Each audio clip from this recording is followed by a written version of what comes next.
محترم صدر جلسہ جناب سلمان خورشید صاحب، خواجہ شاہد صاحب، میں آپ ہی کی دعوت پر یہاں حاضر خدمت ہوں۔ نہیں آپ ہم سب آپ کو ویلکم کر رہے ہیں۔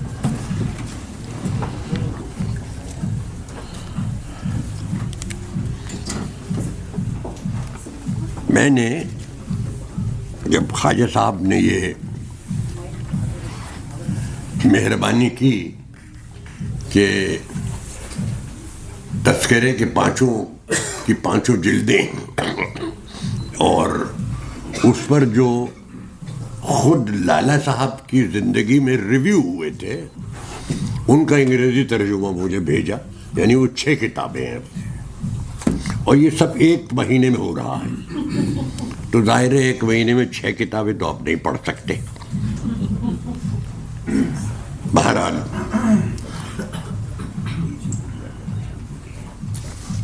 مجھے بڑی خوشی ہے کہ لالا شری رام صاحب کی ایک ہی بیٹی تھی۔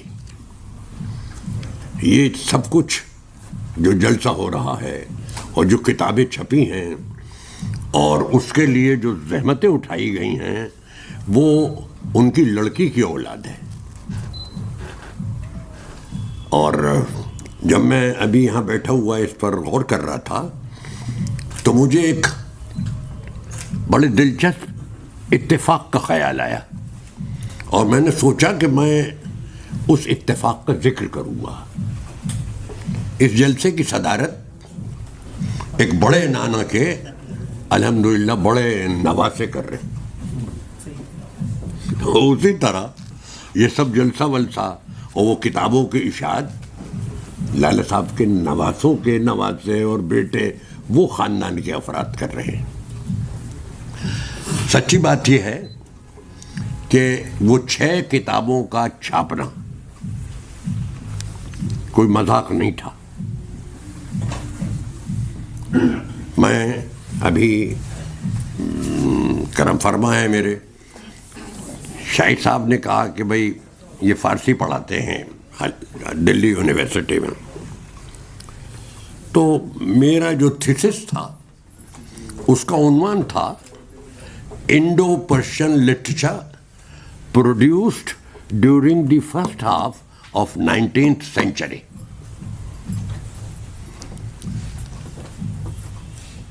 تو مجھے بہت سارے تذکرے دیکھنے کا اتفاق ہوا۔ اب یہ میں آپ کو 50 55 60 برس پہلے کی بات بتا رہا ہوں۔ میں نے آپ سے عرض بھی کیا تھا کہ دلی یونیورسٹی میں خمخانہ جاوید کی 2 جلدیں، پہلی اور دوسری، اور اب کم از کم ہندوستان میں اس کی جلد اگر اور ڈھونڈنی ہے تو یہ جوئے شیر لانے کے مترادف ہے، شاید کہیں مل جائے۔ تو آپ حضرات نے جو یہ کتاب چھاپی ہے یہ صرف اپنے خاندان کے ایک بزرگ کا نام زندہ کرنے کے لیے نہیں چھاپی ہے، صرف اس سے اردو اور فارسی کے جو طلباء ہیں جو تحقیق کریں گے وہ اس سے استفادہ کریں گے، وہ آپ کو دعا دیں گے۔ بہت بڑا کام آپ حضرات نے کیا ہے، وہ مذاق نہیں ہے۔ جو لوگ کتاب لکھتے ہیں، ایک ہی جلد ہے، 150 ہے، 50 یا 500 صفحے ہیں، ان کا چھاپنا ان کے لیے درد سر ہوتا ہے، اور آپ نے تو 6 جلدیں چھاپ دی۔ تو آپ یقین جانیے ہم سب جو یہاں موجود ہیں ان کے دلی شکریہ کے مستحق ہیں آپ حضرات، اور جو لوگ اب اس سے استفادہ کریں گے وہ آپ کو دعا دیں گے۔ ہمارے ہاں مسلمانوں میں ایک لفظ استعمال کرتے ہیں، صدقہ جاریہ۔ صدقہ تو میرے خیال سے آپ حضرات جانتے ہیں، بھگوان کے نام پر، اللہ کے نام پر کسی کی مدد کرنا۔ تو وہ مثلاً آپ نے مجھے دے دیا، کچھ بات ختم ہو گئی، ایک ثواب مل گیا آپ کو۔ لیکن یہ تو جو پڑھے گا، اور پتہ نہیں کتنے لوگ پڑھے، وہ سب آپ کو دعا دیں گے، اور وہ ایک صدقہ جاریہ ہے جس کا ثواب آپ کو ملتا رہے گا۔ چیریٹی ان کنٹینیوٹی۔ بہرحال اب میں آتا ہوں تذکرے کی طرف سے۔ دیکھیے مجھے نہیں معلوم یہاں تذکرے کے معنی سب جانتے ہیں کہ نہیں۔ تذکرہ ہمارے ہاں ایک ٹیکنیکل لفظ ہے، یہ ایک جینرے ہے ہمارے ہاں اردو اور فارسی ادب کی، ایک صنف ہے، ایک قسم ہے ادب کی ہمارے ہاں۔ اس میں لکھنے والا شعراء کی، شاعروں کی، ادیبوں کی، لکھنے والے کی، میوزیشنز کی، اور مختلف جو کام کرتے ہیں ان کے احوال لکھتا ہے۔ جو خود جانتا ہے وہ لکھتا ہے اس کے بارے میں، اور جو دوسروں نے کتابیں اگر لکھی ہیں ان کے بارے میں ان کو بھی سامنے رکھتا ہے۔ لالا سری رام صاحب سے پہلے آپ جانتے ہیں اردو تو بہت رچ زبان ہے، تو کوئی 50-60 نہیں، میں غلط کہہ رہا ہوں، کوئی 22-23 تذکرے لکھے جا چکے تھے، ویسے ہی جیسے سری رام صاحب نے لکھے۔ جب سری رام صاحب نے یہ کام شروع کیا میں حیران ہوں، وہ تو منصف تھے، وہ تو جج تھے، لیکن دلی والے تھے، اور دلی والے کیسے ہوتے میں ابھی بتاؤں گا انہوں نے کیا لکھا، کہ ہر گلی میں کوئی شاعر رہتا تھا، کوئی ادیب رہتا تھا، اور یہ سب لوگ جسے کہتے ہیں آپ تفریح طبع کے لیے، وہ سنیما تو تھا نہیں، یہی ایک بہت شریف لوگوں کی وقت گزارنے کا جو ایک طریقہ تھا وہ باہم بیٹھنا تھا۔ کوئی صاحب حیثیت ہے، بڑا مکان ہے، تو ان سے اپنے دوستی ہے، ان سے کہا بھائی ہم شام میں آیا کریں گے آپ کے، انہوں نے کہا آئیے، وہاں بیٹھے ہیں، چائے پی رہے ہیں، آپس میں بات کر رہے ہیں، علمی بات کر رہے ہیں، اور جس طرح کے وہ لوگ ہیں اس طرح کی باتیں ہو رہی ہیں، اور اپنے گھر چلے گئے۔ تو لالا صاحب ذرا سوچئے کہ وہ تو ایک جج تھے، تو انہیں کیسے خیال آیا؟ یہ وجہ یہ ہے ان کے گھر میں بیشتر لوگ یا شاعر تھے یا لکھنے والے تھے۔ ان کے والد تو بیرسٹر تھے، اور اسی طرح علمی معاملات میں، ادبی معاملات میں دلچسپی لیتے تھے۔ وہی دلچسپی ان کے بیٹے نے بھی شروع کر دی، اور یہ طے کیا انہوں نے کہ میں ایک تذکرہ لکھوں۔ میں حیران ہوں، آپ ذرا سوچئے 17 برس، خوشی صاحب 17 برس وہ شخص اس کام میں لگا رہا۔ تو سوچ سکتا ہے، معلوم ہی نہیں تھا انہیں کہ بھائی اتنا وقت لگ سکتا ہے۔ اس میں 2000 سے زیادہ شعراء کا ذکر ہے، 2000 سے زیادہ، اور جو انہوں نے خود لکھا ہے، یہ پہلی جلد جو ہے اس کی، اس میں مقدمہ ان کا پڑھنے کے قابل ہے، نہایت عالمانہ مقدمہ لکھا ہے، اور وہ اس میں لکھتے ہیں کہ میں نے 28 تذکرے اپنے سامنے رکھے ہیں تب یہ کتاب لکھی ہے۔ دیکھیے میں آپ سے کہوں کہ بھائی آپ غالب پر کچھ لکھیں، تو ظاہر ہے آپ تو غالب کے بارے میں جو کچھ جانتے ہیں وہ کہاں سے آپ کو معلوم ہوا؟ کتابوں سے معلوم ہوا۔ تو کوئی تذکرہ بغیر اپنے سامنے تذکرے رکھے نہیں لکھ سکتے آپ۔ ہندوستان میں فارسی 13ویں صدی میں یہاں باقاعدہ آ گئی تھی، اور سب سے پہلا تذکرہ فارسی میں ایک کتاب کا نام ہے لباب الالباب، ایک اوفی تھے انہوں نے لکھا ہے۔ اس کے بعد کوئی 92-93 تو فارسی میں لکھے گئے، تو اب جو اردو والوں نے تذکرے لکھنے شروع کیے تو ہم ڈھونڈتے ہیں کہ نمونہ مل جائے ہمیں، تو نمونہ تو فارسی میں تھا. تو اردو کے شعراء کے جو تذکرے ہیں اوائل کے، وہ فارسی میں لکھے گئے.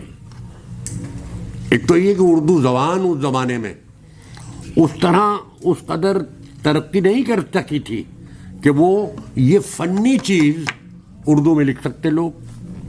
میر تقی میر شاعری کر رہے ہیں اردو میں اور نثر لکھ رہے ہیں فارسی میں. نثر لکھ رہے ہیں فارسی میں. کیسی عجیب و غریب بات ہے. لیکن یہ عجیب و غریب بات نہیں ہے. اردو ابھی اس جگہ نہیں پہنچی تھی کہ آپ اردو نثر میں لکھ سکیں. میں نے ایک ایک لفظ پڑھا ہے پہلی جلد کا، ایک ایک لفظ، اور میرے لیے یعنی اس تذکرے اور اس کے مصنف لالا شری رام صاحب کا درجہ علمی اور ادبی لحاظ سے نہایت عظیم ہو گیا. میں نہیں جانتا تھا کہ یہ ایسا تذکرہ لکھا ہے انہوں نے. دیکھیے تذکرے کے میں نے جیسے آپ کو بتایا کہ 28 تو ان کے سورسز میں ہیں. 28 تو انہوں نے 28 سے نقل کیا ہے. اب انہیں میر تقی میر کے احوال لکھنے ہیں اپنے یہاں، تو میر تقی میر نے تو خود ایک تذکرہ لکھا ہے. انہوں نے وہ تذکرہ اٹھایا اور جو میر نے اپنے بارے میں لکھا ہے اس کو اپنے طور پر اس کا خلاصہ اسے سمرائز کر دیا. تو 28 تذکروں سے انہوں نے شعراء کے احوال سمرائز کیے ہیں اپنے اس تذکرے میں. اس کے یہ معنی بھی ہوئے کہ اب ہم ضرور نہیں ہے کہ ان 28 تذکروں کو پڑھیں. اس کا لب و لباب تو یہاں موجود ہے.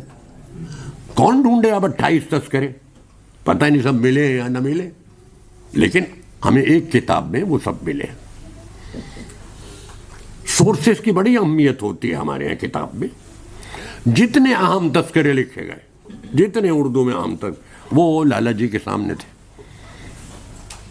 آج ہمارے یہاں آرگنائزڈ لائبریریز موجود ہیں، دلی میں، بڑے شہروں میں، چھوٹے شہروں میں بھی اب کتاب لائبریریز ہیں. اس زمانے میں کوئی لائبریریز نہیں تھی آرگنائزڈ. آپ کو کتاب اپنے آپ کہیں نہ کہیں سے ڈھونڈنی پڑتی تھی. 28 تذکرے انہوں نے ڈھونڈے، کہیں سے استعمال حاصل کیے. وہ تعلقات کے بہت بہت بڑے دوست تھے، ان کے بہت دوست تھے. ایک تو ان کی جو یعنی اپوائنٹمنٹس ہوتی رہی، وہ کبھی لاہور میں ہے، کبھی دلی میں ہے، کبھی اور جگہوں پر رہے. تو دیکھیے آج جج کا بڑا مقام ہوتا ہے، تو اس زمانے میں بھی جج کا بڑا مقام ہوتا تھا. تو لوگ کھینچے چلے آتے تھے ان کے پاس اپنے اپنے کاموں سے. اور کوئی آ گیا، یہ لکھا ہے انہوں نے کہ کوئی آ گیا، انہوں نے دیکھا کہ یار یہ شعر کہتا ہے یا یہ ایک شاعر کا لڑکا ہے. انہوں نے کہا آپ یہاں سہارنپور میں رہتے تو ذرا میری مدد کریں آپ. یہ سہارنپور میں کتنے اچھے شاعر ہیں، ان کے نام لکھ دیجئے. اگر زحمت نہ ہو بھائی ان کے کچھ احوال بھی لکھ دیجئے. اس نے احوال بھی لکھ دیے. جہاں گئے وہ انہوں نے یہ کام کیا. تو 28 تو تذکرے وہ خود لکھ رہے ہیں کہ ہم نے استفادہ کیا، لیکن وہ یہ بھی بتا رہے ہیں، ہر صفحے پہ آپ کو پتہ چلے گا کہ یہ اطلاع جو دے رہے ہیں فلاں شاعر کے بارے میں، یہ ان کے ایک دوست نے لکھ کے بھیجی تھی انہیں.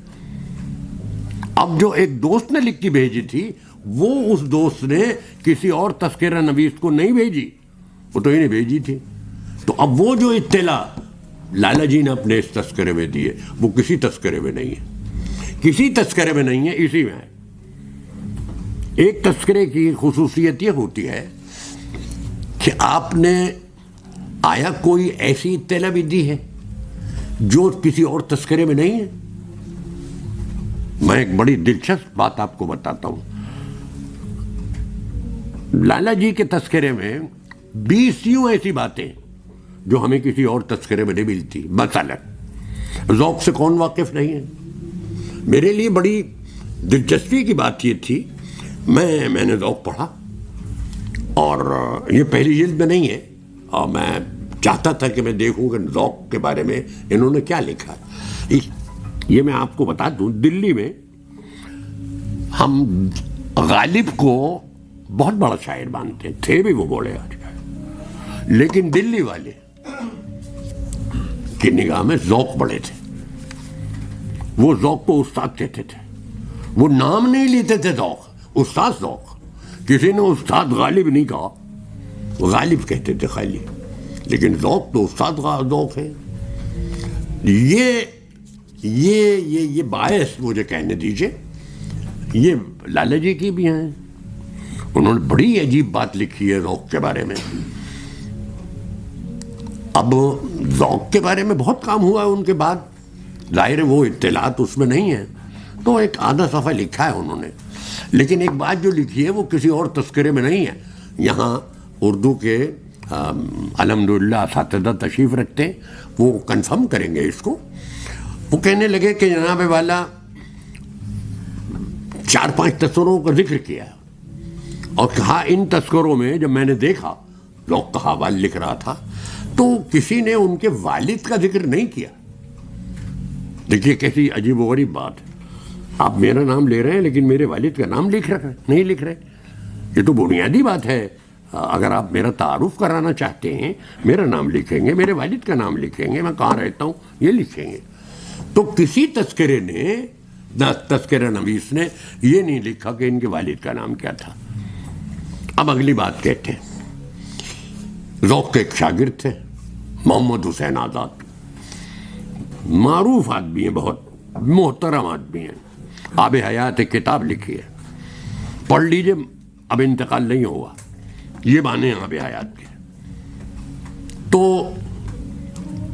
اب لالا جی ایک مشکل میں پڑ گئے ہیں جب انہوں نے آب حیات میں, یہ اس کے لکھنے والے ذوق کے شاگرد ہیں. اب ظاہر اپنے استاد کے بارے میں انہیں کچھ لکھنا ہے, تو وہ تو احترام کا تو خیال کریں گے ہی, لیکن کوئی ایسی بات بھی نہیں لکھیں گے جو استاد کے خلاف چلی جائے.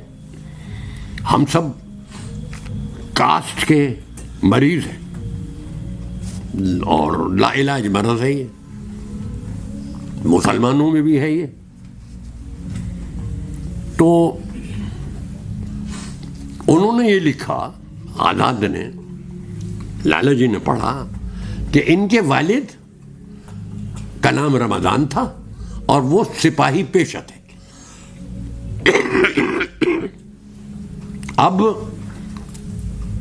میں نے جیسا عرض کیا آپ سے کہ لالا جی کا گھر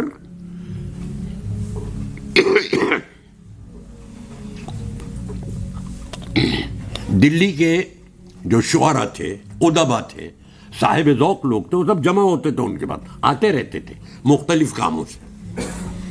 تو انہوں نے ان دلی والوں سے, وہ خود دلی والے ہیں, پوچھا کہ بھائی ذوق کے والد کا نام کیا تھا, کچھ جانتا ہے آپ؟ میں کہنے لگے ہم ان کے رشتہ داروں کو جانتے ہیں.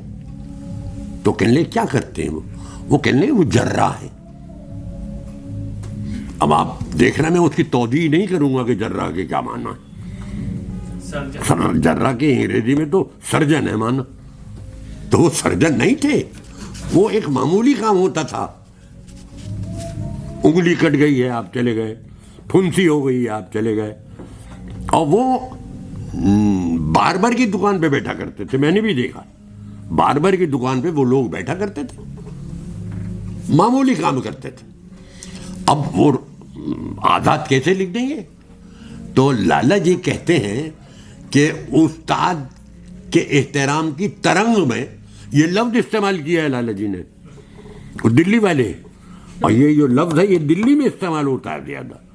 اپنے استاد کے خاندان کے پیشے کا کوئی ذکر نہیں کر رہے, لیکن میں ایسے بہت سارے لوگوں کو جانتا ہوں دلی میں جو ان کے خاندان کے ہیں, وہ آج تک ڈر رہا ہے اور کہتے ہیں کہ ہم ڈر رہے ہیں. یہ دیکھ رہے ہیں آپ. اب یہ اس طرح کی جو اطلاعات ہوتی ہے نا تذکروں میں, وہ ایک تذکرے کی اہمیت بتاتی ہے. اس طرح کی بہت ساری چیزیں ہمارے لالا جی نے اپنے تذکرے میں اکٹھے کی ہیں. دیکھیے, میں تو, ہمارے یہاں دوست ہیں اردو کے اساتذہ, یہ کتاب چھپ گئی. اس کے چھپنے کے بعد کئی کام تحقیقی معیاری اسٹینڈرڈ والے ہم کر سکتے ہیں اس کی بنیاد پر. جیسے ہندوستان سے چھپنے والے گلدستے. دیکھیے گلدستہ ایک رسالہ ہوتا تھا جس میں اگر کہیں مشاعرہ ہوا ہے تو مشاعرے میں جو غزلیں پڑھی جاتی تھیں یا جو کلام پڑھا جاتا تھا اس کو وہ گلدستے میں چھاپتے تھے. انہوں نے 20 گلدستوں کا ذکر کیا ہے. جو ان کو چھاپتے تھے ان کا نام لکھا ہے, کہاں سے چھاپتے تھے وہ لکھا ہے, اور یہ بتایا ہے کہ میں نے بھی 20 گلدستوں سے جن شعراء کا میں نے ذکر کیا ہے ان کا کلام وہاں سے لیا ہے میں نے. اب میں آپ کو بتاؤں, ان کے ایک چچا تھے, وہ ٹیچر تھے, تو ہریانہ میں کہیں وہ پرنسپل بھی رہے. تو اس علاقے کا جو ڈپٹی کلیکٹر وغیرہ تھا وہ اس کو ٹرانسفر کر دیا. تو وہ ان کے چچا پر بہت مہربان تھا, تو انہوں نے یہ سوچا کہ بھئی اب یہ جائیں گے یہاں سے تو ہمیں انہیں فیئر ویل دینا چاہیے. یہ نئی روایت نہیں ہے آج والی, یہ اس زمانے میں بھی ہوتا تھا کہ اگر ہمارا دوست جا رہا ہے, کوئی استاد جا رہا ہے, تو ہم اس کے احترام میں جلسہ کرتے تھے, اس کی تعریف کرتے تھے, جو اس نے احسانات ہم پر کیے ان کا ذکر کرتے تھے. تو یہ سب ان کے خیال آیا انہیں. اب جو 2-4 دوست ہوں گے جنہوں نے فیصلہ کیا, انہوں نے انہی کے حوالے کر دیا ماسٹر پرنسپل صاحب کے کہ جناب آپ اس کو آرگنائز کیجئے اور ہمیں انہیں کوئی تحفہ بھی دینا چاہیے. اور وہ تحفہ کیا ہوگا؟ وہ ہوگا قلم دان, ایک چاندی کا قلم دان ہم ان کو پیش کریں. ٹھیک ہے. اب یہ بھی ہوا, وہ تو سب پڑھے لکھے لوگ تھے, کہ بھائی اس پہ کچھ لکھا بھی جانا چاہیے, قلم دان پر کچھ لکھا جانا چاہیے. اور لکھے کون؟ اور بھائی دلی کے ہیں وہ پرنسپل صاحب جو ہیں, وہ تو یہاں سے گئے تھے وہاں پرنسپل کی حیثیت سے. انہوں نے کہا بھائی دیکھو سب سے بڑا شاعر غالب ہے, میں دلی جاتا ہوں. غالب سے میرے تعلقات بہت نہیں ہیں, لیکن میں کچھ دوستوں کو جانتا ہوں, مجھے وہ ان کے تعلقات غالب سے ہیں, میں ان کے ساتھ جاؤں گا, اور مجھے امید ہے غالب منع نہیں کریں گے.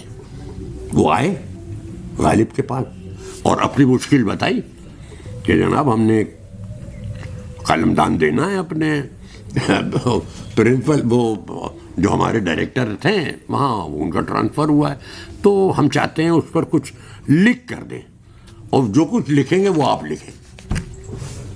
تو انہوں نے ایک قطعہ لکھ کے دیا انہیں.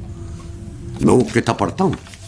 اب یہ قطعہ میں ڈھونڈ نہیں سکا, مجھے غالب کی کتابوں میں نہیں ملا. دیکھ رہے ہیں آپ, یہ تو اضافہ ہوا نا. وہ ایک منظومہ, وہ چاہے 2 ہی لائن کا ہو, اس میں 2 شعر ہیں, لیکن وہ غالب کی جو نون کتابیں ہیں, اور غالب کی کوئی ایک آدھا شعر بھی ایسا نہیں ہے جو لکھا ہوا نہ ہو. اتنی محنت کی ہے لوگوں نے غالب کو انٹروڈیوس کرنے میں. مجھے وہ قطعہ نہیں ملا, وہ صرف اس میں خانہ میں اسی میں ہے. تو یہ اس طرح کی چیزیں ہیں.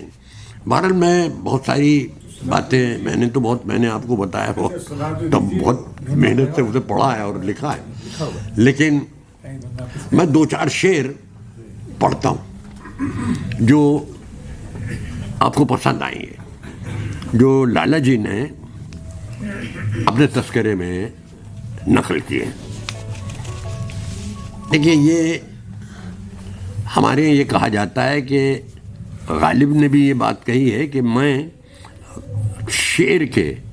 شعروں کے انتخاب کی وجہ سے بدنام ہو گیا. میری عظمت کا راز لوگوں پر اس لیے بھی کھلا کہ میں نے بہترین اشعار انتخاب کیے. یہ معنی ہے اس کے. تو لالا جی نے تو اس تذکرے میں ہزاروں شعر نقل کیے, لیکن آپ دیکھیے 2-4 شعر میں آپ کو پڑھ کے بتاتا ہوں. ہاں وہ ایک شعر پڑھتا ہوں میں.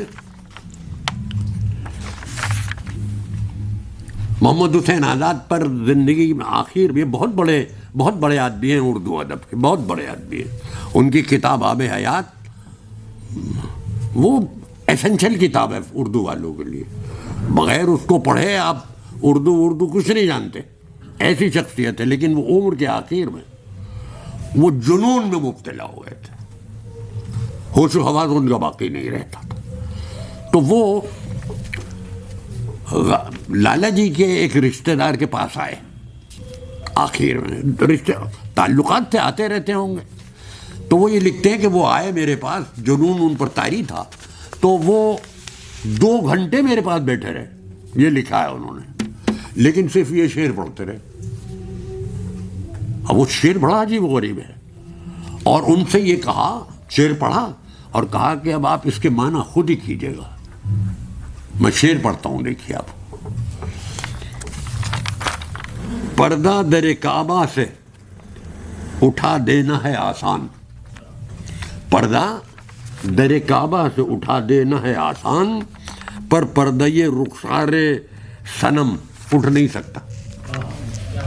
اب یہ جو صنم ہے اس کے 20 معنی ہیں. ان سے کہا کہ میں نے پڑھ دیا, میں تو جا رہا ہوں, اب اس کے معنی تم خود کرنا. یہ کہا انہوں نے ان سے. اور میں آپ کو 2-1 شعر سنا کر بات ختم کروں گا. ہاں وہ غالب کو وہ سامنے آ گیا ہے. انہوں نے لکھا, گڑگاوے کی ہے جتنے رعیت وہ یک قلم, یعنی سب کی سب عاشق ہے اپنے حاکم عادل کے نام کی. بالکل عام فہم ہے.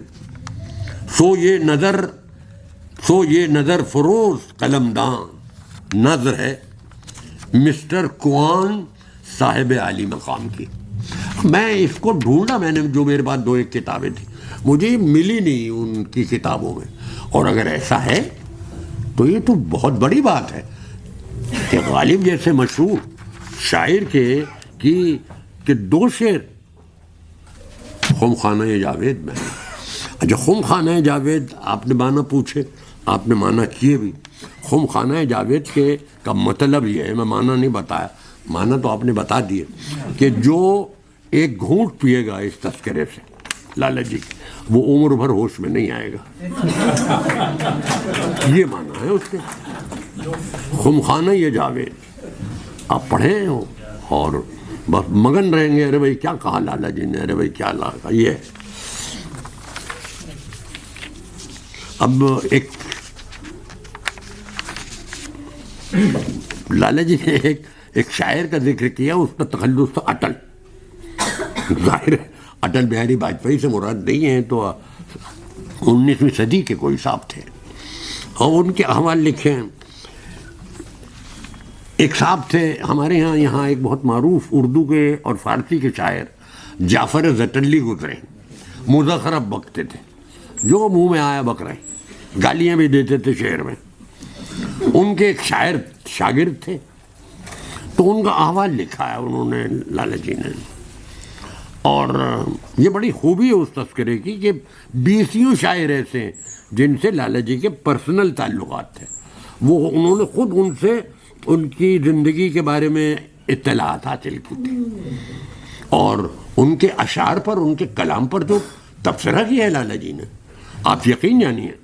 میں ایک ادب کے ایک طالب کی حیثیت سے اور پوری ذمہ داری سے آپ سے عرض کر رہا ہوں, وہ ہر ایک کے بس کی بات نہیں تھی. وہ ایک شعر و شاعری کو اچھی طرح سمجھنے والا ہی وہ تبصرہ کر سکتا تھا جو لالا جی نے کیا. بڑی اہم ہے یہ بات اس تذکرے کی. تو وہ جو جعفر زٹلی کے شاگرد کا ذکر کیا انہوں نے, تو وہ مزخرف بکتے تھے. وہ یہی انہوں نے لکھا ہے کہ مزخرف بکتے تھے.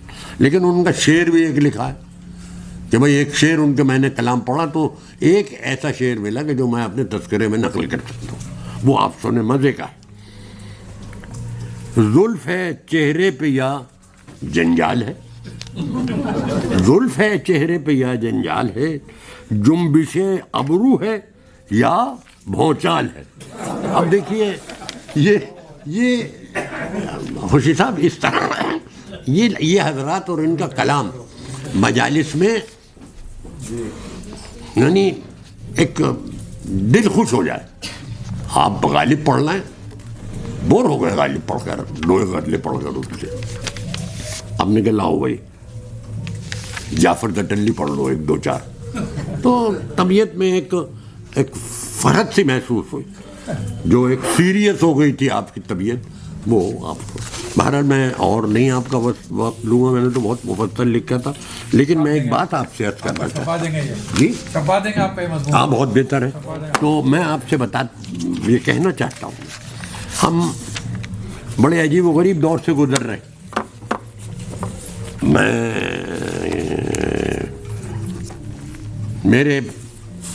میں یہ نہیں چاہتا کہ کہوں کہ اچھا دور ہے یا برا دور ہے, لیکن دور ہے اور گزرنے کے لیے ہر دور ہوتا ہے. لالا جی نہیں رہے, وہ دور نہیں رہا, تو یہ دور بھی چلا جائے گا, گزر جائے گا. ایک بات بڑی دلچسپ کہی جاتی ہے, بہت سنتے ہیں ہم لوگ, انٹرویوز میں لوگ کہتے ہیں, تقاریر میں لوگ کہتے ہیں کہ اردو مسلمان کی زبان ہے. بہت کہتے ہیں لوگ.